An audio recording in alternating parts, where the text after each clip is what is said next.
ಆಕಾಶವಾಣಿ ಧಾರವಾಡ ಕನಕ ಅಧ್ಯಯನ ಪೀಠ ಪ್ರಾಯೋಜಿತ ಕಾರ್ಯಕ್ರಮ ಸರಣಿ ಕನಕದೀಪ.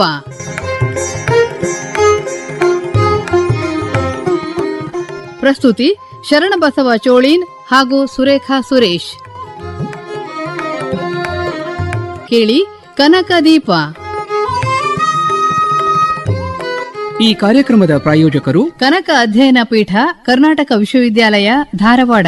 ಸಂತ ಕವಿ ಕನಕದಾಸರ ಬದುಕು, ಬರಹ, ವಿಚಾರಗಳ ಪ್ರಚಾರ ಕಾರ್ಯದಲ್ಲಿ ತೊಡಗಿಕೊಂಡಿದೆ ಕನಕ ಅಧ್ಯಯನ ಪೀಠ, ಕರ್ನಾಟಕ ವಿಶ್ವವಿದ್ಯಾಲಯ, ಧಾರವಾಡ. ಕನಕದಾಸರ ಕುರಿತು ಪಿಜಿ, ಡಿಪ್ಲೊಮಾ 2 ಮತ್ತು 3ನೇ ಸೆಮಿಸ್ಟರ್ ಸ್ನಾತಕೋತ್ತರ ವಿದ್ಯಾರ್ಥಿಗಳಿಗೆ ಕನಕದಾಸರ ಜೀವನ, ಸಾಧನೆ, ಕೊಡುಗೆಗಳ ಕುರಿತು ಅಧ್ಯಯನ ಲಭ್ಯ. ಸುವ್ಯವಸ್ಥಿತ ಸಭಾಭವನ, ಡಿಜಿಟಲ್ ಗ್ರಂಥಾಲಯ, ಸ್ಮಾರ್ಟ್ ಕ್ಲಾಸ್, ಕನಕದಾಸರ ಗೀತೆ, ಕೀರ್ತನೆ, ಸುಳಾದಿಗಳ ಧ್ವನಿಸುರುಳಿ ಹಾಗೂ ಪುಸ್ತಕಗಳ ಪ್ರಕಟಣೆ. ನಗರ, ಗ್ರಾಮೀಣ ಪ್ರದೇಶ, ಶಾಲಾ ಕಾಲೇಜುಗಳಲ್ಲೂ ಕನಕರ ಪ್ರಚಾರ, ಉಪನ್ಯಾಸ. ಕನಕದಾಸರು ಮತ್ತು ವ್ಯಕ್ತಿತ್ವ ವಿಕಸನ ಕುರಿತು ವಿದ್ಯಾರ್ಥಿಗಳಿಗೆ ಕಾರ್ಯಾಗಾರ ಆಯೋಜಿಸುತ್ತಿದೆ ಕನಕ ಅಧ್ಯಯನ ಪೀಠ. ಕನಕ ಜಯಂತ್ಯುತ್ಸವ, ರಾಷ್ಟ್ರೀಯ ವಿಚಾರ ಸಂಕಿರಣ, ಪ್ರಬಂಧ, ಭಾಷಣ, ರಸಪ್ರಶ್ನೆ ಸ್ಪರ್ಧೆ, ಕನಕರ ನೃತ್ಯ ರೂಪಕ, ಭಜನೆ, ನಾಟಕ ಇತ್ಯಾದಿಯಾಗಿ ನಾಡಿನಾದ್ಯಂತ ಕನಕದಾಸರ ಸಮಗ್ರ ಸಾಹಿತ್ಯ ಅಧ್ಯಯನಕ್ಕೆ ಕಂಕಣಬದ್ಧವಾಗಿದೆ ಕನಕ ಅಧ್ಯಯನ ಪೀಠ, ಕರ್ನಾಟಕ ವಿಶ್ವವಿದ್ಯಾಲಯ, ಧಾರವಾಡ. ಕನಕದಾಸರ ತತ್ವಾದರ್ಶಗಳನ್ನು ಮುನ್ನೆಲೆಗೆ ತರುತ್ತಿದೆ ಕನಕ ಅಧ್ಯಯನ ಪೀಠ, ಕರ್ನಾಟಕ ವಿಶ್ವವಿದ್ಯಾಲಯ, ಧಾರವಾಡ. ಸಂಪರ್ಕಿಸಿ. ಸಂಯೋಜಕರು ಕನಕ ಅಧ್ಯಯನ ಪೀಠ, ಕರ್ನಾಟಕ ವಿಶ್ವವಿದ್ಯಾಲಯ, ಧಾರವಾಡ. ಈ ಕಾರ್ಯಕ್ರಮಕ್ಕೆ ಶುಭ ಕೋರುತ್ತಾರೆ ಹುಬ್ಬಳ್ಳಿಯ ಮಾಜಿ ಸೈನಿಕರ ಸಂಘದ ಸದಸ್ಯರು. ನಲ್ಮೆಯ ಕೇಳುಗರೆ, ವಿಡಂಬನೆ ಸೂಕ್ಷ್ಮಜ್ಞಾನ ಸಹಜ ಪ್ರವೃತ್ತಿ. ಸಮಸ್ತ ದೋಷಗಳು ವಿಡಂಬನೆ ಬತ್ತಳಿಕೆಯ ಅಸ್ತ್ರಗಳು.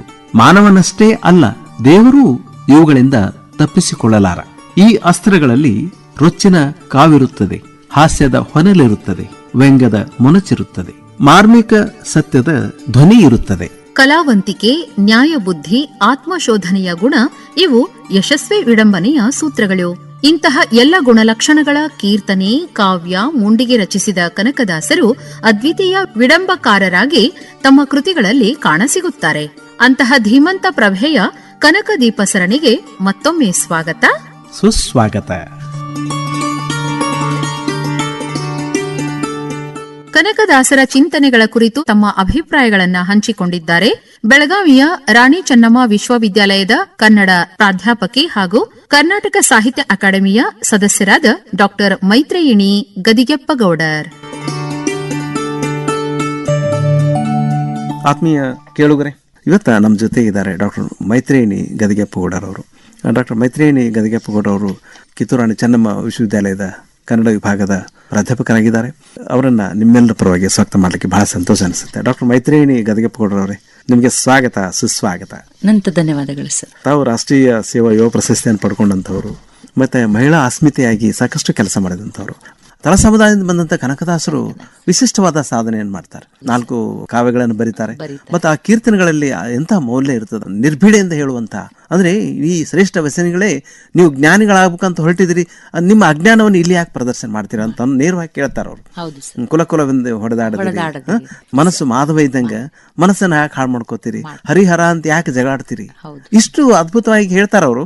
ಈಗ ಏನು ಆ ಒಂದು ಕನಕದಾಸರ ಕೊಡುಗೆ ಕನ್ನಡ ಸಾಹಿತ್ಯಕ್ಕೆ ತಾವು ಕಾಣ್ತೀರಿ? ಕನಕದಾಸರ ಬಗ್ಗೆ ಈ ನೆಲದೊಳಗೆ ನಿಂತ್ಕೊಂಡು ಮಾತಾಡಬೇಕಾಗಿರೋದಿದೆಯಲ್ಲ, ಅದು ಬಹಳ ಮಹತ್ವ. ಈ ಭಾಗದಲ್ಲಿ ಅಖಂಡ ಧಾರವಾಡ ಪ್ರದೇಶದ ಬಾಡ ಗ್ರಾಮದಲ್ಲಿ ಹುಟ್ಟಿರ್ತಕ್ಕಂಥ ಕನಕದಾಸರು ಕಾಗಿನೆಲೆಯ ಆದಿಕೇಶವನನ್ನ ತಮ್ಮ ಆರಾಧ್ಯ ದೈವವಾಗಿ ಇಟ್ಕೊಂಡಿರ್ತಕ್ಕಂಥದ್ದಿದೆಯಲ್ಲ, ಧಾರವಾಡದ ಪರಿಸರದ ಭಾಷೆ ಇದೆಯಲ್ಲ, ಅದು ತುಂಬಾ ಸರಳ ಮತ್ತು ಜನಪದ ಭಾವ ಭಾಷೆಯ ಜನರನ್ನ ಎಷ್ಟು ಬೇಗನೆ ತಲುಪ್ತು ಅಂದ್ರೆ, ಪುರಂದರದಾಸರ ಕೀರ್ತನೆಗಳೊಳಗಿರುವ ತಾತ್ವಿಕತೆಗಳನ್ನ ಓದ್ಬೇಕಾದ್ರೆ ಅದಕ್ಕೂ ಒಂದು ವರ್ಗ ಇದೆ, ಅರ್ಥೈಸ್ಕೊಳ್ಳಕ್ಕೂ ಒಂದು ವರ್ಗ ಇದೆ ಅಂತ ಆ ಚಿಂತನೆಗಳಿತ್ತು, ಮೇಲ್ವರ್ಗದ ಚಿಂತನೆಗಳು.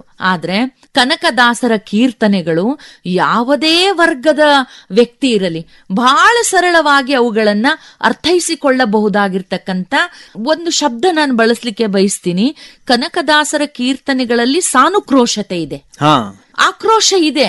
ಅದು ಸಿಟ್ಟಿನ ಆಕ್ರೋಶ ಅಲ್ಲ, ಸಮಾಜವನ್ನ ಹೇಗೆ ನಾನು ಬದಲಾವಣೆಗೆ ಒಳಪಡಿಸಬೇಕು, ಧರ್ಮ, ಜಾತಿ, ವ್ಯಕ್ತಿ ಆಧಾರಿತವಾಗಿ ಒಬ್ಬ ನಾಯಕನಾಗಿ ಗುರುತಿಸಿಕೊಂಡು ವ್ಯಕ್ತಿಗಳನ್ನ ಅವರು ವಿರೋಧಿಸಲಿಲ್ಲ, ವ್ಯವಸ್ಥೆಯನ್ನ ವಿರೋಧಿಸ್ತಕ್ಕಂಥದ್ದು.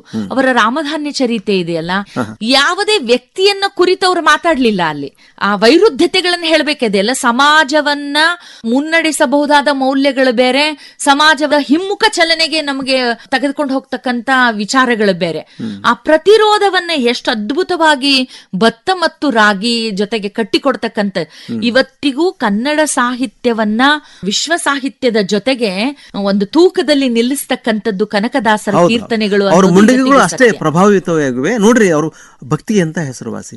ಬಾಗಿಲನ್ನು ತೆರೆದು ದರ್ಶನ ನೀಡು ಹರಿಯೇ ಅಂತ ಹೇಳೋ ಇದ್ರೊಳಗ ದಿಕ್ಕನ್ನು ಬದಲಿಸಿ ದರ್ಶನವನ್ನು ನೀಡುವಂತಹ ಒಂದು ಭಾಗ್ಯವನ್ನ ಕನಕದಾಸರು ಕೊಡ್ತಾರೆ. ಅವರ ಅಚಲವಾಗಿರುವ ಭಕ್ತಿ ಜನಸಾಮಾನ್ಯರಿಗೂ ಕೂಡ ಅನುಭವವನ್ನು ತಲುಪಬಹುದು ಅನ್ನೋದನ್ನ ಅವರು ಸಿದ್ಧ ಮಾಡಿ ತೋರಿಸಿದ್ರು. ಹೌದು ಸರ್. ಜಾತಿ ವ್ಯವಸ್ಥೆಯನ್ನ ಮತ್ತು ವರ್ಣ ವ್ಯವಸ್ಥೆಯನ್ನ ಮತ್ತು ವರ್ಗ ವ್ಯವಸ್ಥೆಗಳನ್ನ ಮೀರಿ ಬೆಳಿಬಹುದಾಗಿರ್ತಕ್ಕಂಥದ್ದು ಕನಕದಾಸರಲ್ಲಿ ನಾವು ಕಂಡುಕೊಂಡಬಹುದಾಗಿರ್ತಕ್ಕಂಥ ಬಹುದೊಡ್ಡ ಮೌಲ್ಯ ಅನ್ನೋದನ್ನ ನಾವ್ ಇವತ್ತಿಗೂ ಕೂಡ ನೋಡ್ತೀವಿ. ಇನ್ನೊಂದು ಬಹಳ ಮುಖ್ಯ ಅಂತಂದ್ರೆ, ಕನಕದಾಸರ ಕೀರ್ತನೆಗಳನ್ನ ಮೇಲ್ನೋಟಕ್ಕೆ ನಾವು ಬಹಳ ಸರಳ ಅರ್ಥ ಮಾಡ್ಕೊಳ್ತೀವಿ. ಆದ್ರೆ ಇಡೀ ಒಂದು ಪುರಾಣ, ಇತಿಹಾಸ, ಚರಿತ್ರೆ, ಯಾವುದನ್ನ ನಾವು ಮಿತ್ಗಳಂತ ಕರಿತೀವಿ, ಇವುಗಳನ್ನ ಎಲ್ಲವನ್ನೂ ಒಳಗೊಳ್ಳಬಹುದಾದ ಒಂದು ಅದ್ಭುತ ರಸಾಯನ ಅವರ ಕೀರ್ತನೆಗಳಲ್ಲಿ ನಾವು ಕಾಣ್ಲಿಕ್ಕೆ ಸಾಧ್ಯ. ಕನಕದಾಸರ ಕೀರ್ತನೆಗಳಲ್ಲಿ ಮೇಲ್ನೋಟಕ್ಕೆ ಸಮಾಜ ಬದಲಾವಣೆ ಅಂತ ಕಂಡ್ರೆ ಒಳಗಡೆ ಆಧ್ಯಾತ್ಮದ ತುಂಬಾ ಆಳವಾಗಿರುವ ಜ್ಞಾನ ಇದೆ.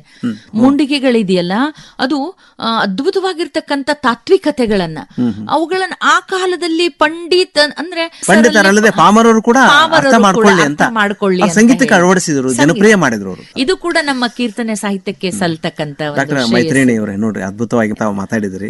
ಬಹಳ ಖುಷಿ ಆಯ್ತು. ನಮ್ಮೆಲ್ಲ ಆತ್ಮೀಯ ಕೇಳುಗರ ಪರವಾಗಿ ಹೃತ್ಪೂರ್ವಕ ಧನ್ಯವಾದಗಳು. ನಮಸ್ಕಾರ. ನಮಸ್ಕಾರ ಸರ್.